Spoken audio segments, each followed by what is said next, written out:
Split ఉందండి అక్కడ. అభిషేక్ బెనర్జీ నాయకత్వాన్ని అంగీకరించిన ఒక వర్గం బయటకు వచ్చేసే ప్రయత్నం చేస్తుంది. అభిషేక్ బెనర్జీని వ్యతిరేకిస్తున్నటువంటి వర్గము, మమతా బెనర్జీని ఇంకా విశ్వసించలేని ఒక పరిస్థితి ఉన్నటువంటి వాళ్ళు. ఇవి కాక ఎలాగోలా ఇప్పుడు అభిషేక్ బెనర్జీ మీద దాడి జరిగింది అనుకోండి, కొంత బీజేపీ నుంచి ఏమైనా సానుభూతి వస్తుందేమో అని అనుకునే వాళ్ళు. బీజేపీ కానివ్వండి, ఈరోజు ప్రజలు విపరీతమైన కోపంతో ఉన్నారు. అభిషేక్ బెనర్జీ కానీ వీళ్ళు చేసిన దాష్టికాలు మామూలు దాష్టికాలు కాదు కదా. అసలు యాక్చువల్లీ స్టేట్ స్పాన్సర్ టెర్రరిజం అంటే చెప్పాలి. జనాలు అభిషేక్ బెనర్జీ వస్తుంటే చీపురు కట్టలు పట్టుకుని రెడీగా ఉన్నారు. చోర్ చోర్ అని అరుస్తూ ఉన్నారు. మమతా బెనర్జీ మొన్న సుప్రీంకోర్టుకి ఎక్కడికో వెళితే చోర్ చోర్ అని అరుస్తూ ఉన్నారు. అండ్ ఈవెన్ అభిషేక్ బెనర్జీని అరుస్తున్నారు. కళ్యాణ్ బెనర్జీ నిన్న ప్రెస్ మీట్ పెట్టాడు. కళ్యాణ్ బెనర్జీ ఎవరు, ఆయన కూడా ఎంపీ, నాకు చెప్పిన చీఫ్ విప్ ఆయన టీఎంసీకి సంబంధించి లోక్సభలో. ఆయన కళ్యాణ్ బెనర్జీ ఓ వీడియోలో ముందు ప్రెస్ ముందుకు వచ్చేసి చూడండి నాకు దెబ్బ తగిలింది అని చెప్పి తలను చూపించాడు. తల మీద అసలు ఏ దెబ్బ లేదు. జూమ్ చేసి జాతీయ ఛానల్ అందరూ చేసి చూస్తే అసలు ఏమీ లేదు అక్కడ.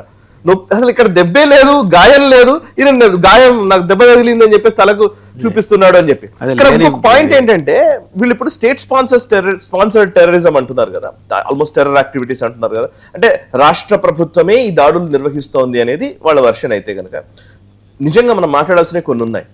అసలు రాజ్యాంగబద్ధమైన వ్యవస్థల పైన జరిగిన దాడులు ఎన్నో ఉన్నాయి. ముర్షిదాబాద్ లో 2024 ఎలక్షన్స్ తర్వాత ముర్షిదాబాద్ లో బిఎస్ఎఫ్ జవాన్ల మీద దాడి జరిగింది.